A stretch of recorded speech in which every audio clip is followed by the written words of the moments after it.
በፍጹም ውጪ ማሳደር የሌለብህ ያንተን መንፈሳዊ ኢነርጂ፣ አሻራ፣ ላብ፣ ወዘ ያዙ ለመንፈሳዊ ጥቃት፣ ለመተትና ድግምት የሚያጋልጡ 6 ዕቃዎችን እዘረዝራለሁ።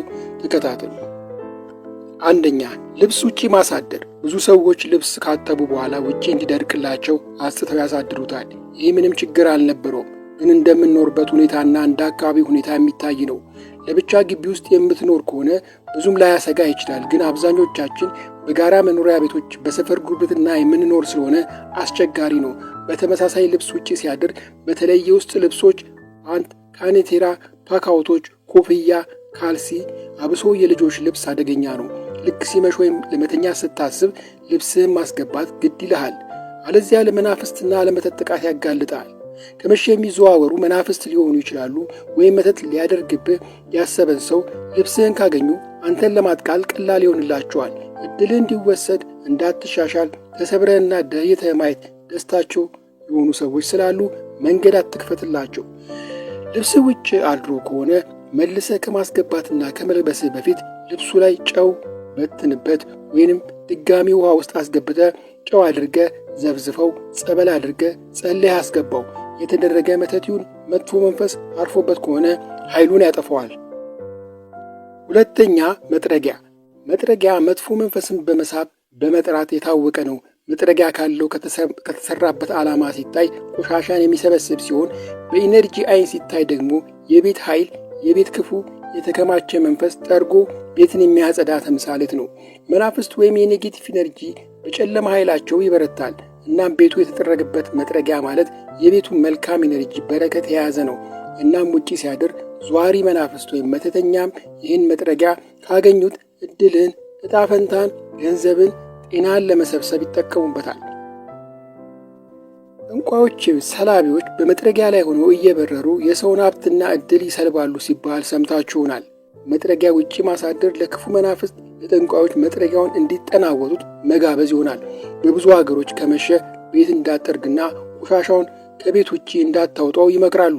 ከመሸ ቤትን መጥረግም ሀብትን፣ እድልን ይዞብህ ይሄዳል።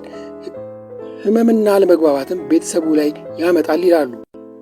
ጥንታዊ የኢነርጂ ሳይንስ የሆነው ፌንግሹ እንደሚለው መጥረጊያን ጨምሮ የቤት ዕቃዎችን በሚገባቸው ቦታ ማስቀመጥ መልካም እድልን፣ ገንዘብን እንደሚስቡ ያስተምራል። ፌንግሹ እንደሚለው መጥረጊያን በቁም ማስቀመጥ የለብህም። መጥረጊያ ሁሌም ተጋድሞ ነው መቀመጥ ያለበት ይላሉ። በቁም ከተቀመጠ ቤተሰቡ ላይ አለመግባባትና ጸብ እንዲመጣ ያደርጋል። መጥረጊያን እንግዳ ወይም የውጭ ሰው ማየት የለበትም ይላሉ። ካየው መልካም እድልን ይገድባል፣ እድልና ገንዘብን ይወስዳል ይላሉ። መጥረጊያ ወደ ቤት መግቢያ በርህ አጠገብ መቀመጥም የለበትም፣ አለዚያ መልካም እድል ወደ ቤት እንዳይገባ ገድቦ ይዝባል። መጥረጊያ በስነ ስርዓት ማስቀመጫ ቦታ ሊኖረው ይገባል፣ ወይም ከበር ጀርባ ተደብቆ መቀመጥ አለበት። ኪችንና መኝታ ቤት ወይም የጸሎት ክፍል ካለ እዛ ውስጥም መቀመጥ የለበትም ይላሉ። ውጪ ባደረ መጥረጊያ በነጋታው ቤትን ደግመ መጥረግ የለብም። ውጭ አድሮ መልሰ ለመጠቀም ከፈለግ አሁንም ያንን መጥረጊያ ጨው በትንበት። የተደረገ ነገር ካለ መጥፎ ኢነርጂን ወደ ቤት ዘንድ አትገባ ያረክሰዋል።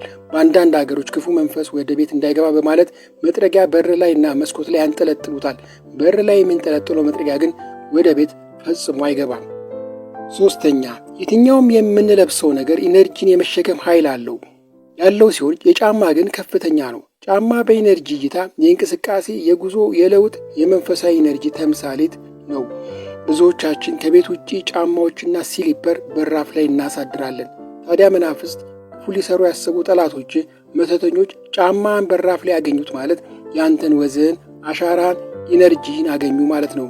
እነዚህ ሰዎች ያሰቡትን ለማድረግ፣ እድልን ለመስበር፣ እንዳትሻሻል ለማድረግ፣ ክፉ ለማድረግ፣ ሕይወትን ለማበላሸት በቀላሉ በር ይከፍትላቸዋል።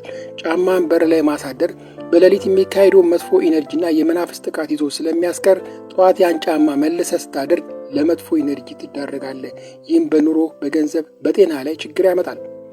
በአንዳንድ ጥንታዊ ባህሎች ጫማን ክፉ መንፈስ እንደሚያጠቃው ስለሚታወቅ ክፉ መንፈስን ለማባረር ጫማቸው ላይ ብረት ያሰሩበት ነበር።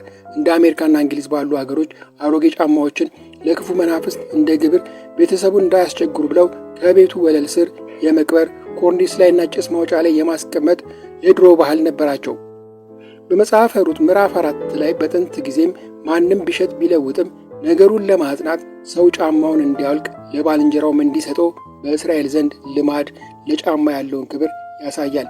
ስለዚህ ጫማን በፍጹም ውጪ ማሳደር የለብህም። ውጪ በአጋጣሚ ረስተው ከሆነ ወደ ቤት ከማስገባት በፊት አንተን ለማጥቃት መተት አድርገውበት ከሆነ ጨው እንደሚታወቀው ክፉ ኢነርጂ ያለውን ኃይል ስለሚያመክነው ጨው ጫማ ውስጥ በመነስነስ ወይም ጸልየና ባርከ ማድረግ ይገባል።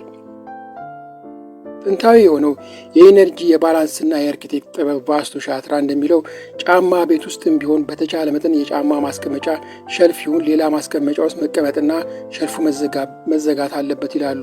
መዘጋቱ ከጫማው የሚወጣው ኔጌቲቭ ኢነርጂ ወደ ቤቱ እንዳይሰራጭ ስለሚያደርገው ነው። ቫስቱ ሻትራ እንደሚለው ጫማን ሁሌም ከማስቀመጥ በፊት በደንብ አጽድቶ ጨው በሸልፉ ውስጥም እንዲሁም ጫማ ውስጥ በመነስነስ ማስቀመጥ ኔጌቲቭ ኢነርጂን ለማራቅ እንደሚጠቅም ይመክራል። አራተኛ የምንተኛባቸው ነገሮች አንሶላ፣ ትራስ፣ ፍራሽ፣ ብርድ ልብስ ራሱ አልጋም ቢሆን ከቤት ውጭ ማሳደር።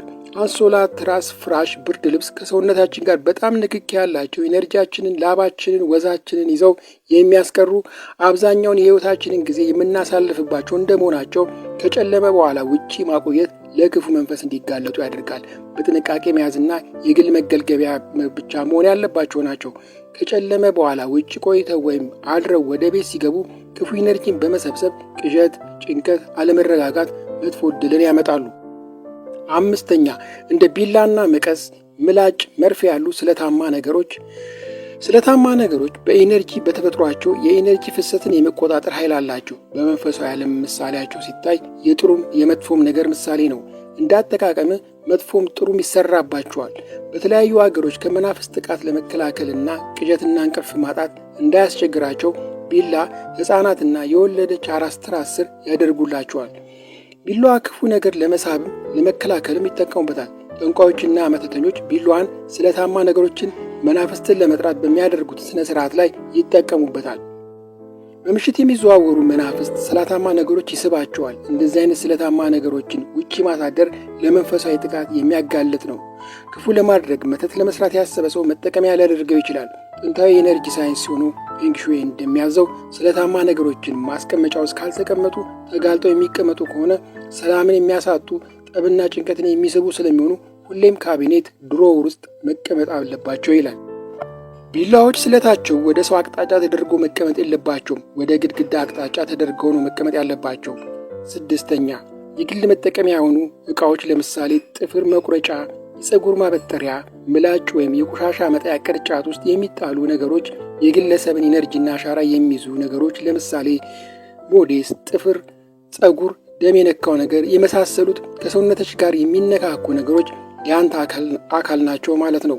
በከፍተኛ ሁኔታ የእኛ ኢነርጂ የሚይዙ ናቸው። እነዚህ ነገሮች ውጭ አሳድረ ጠላቶች፣ መተተኞች፣ መጥፎ ሰዎች ወይም ክፉ መናፍስት እነዚህን ከሰውነት የተገኙ ነገሮችን ካገኙ ቀጥታ ክፉ ለማድረግ እድልን ለማበላሸት በቀላሉ ያስችላቸዋል። መተሰሪዎች እንኳን ባያገኙት ወደዚህ ዳይሜንሽን መግባት የሚፈልጉ የሚዋልሉ ብዙ አይነት መናፍስት ስላሉ እነዚህ ነገሮች ላይ የቀረው የአንተ የህይወት ኃይል ይጠራቸዋል። እንደዚህ አይነት ነገሮች ለጥቃት በክፉ መናፍስትና በመተተኞች እንዳይገባና ለክፉ እንዳያጋልጥ ለማድረግ ያለብህ አፈር ውስጥ መቅበር ወይም ማቃጠል ነው እያልኩ እሰናበታለሁ። ሰላም።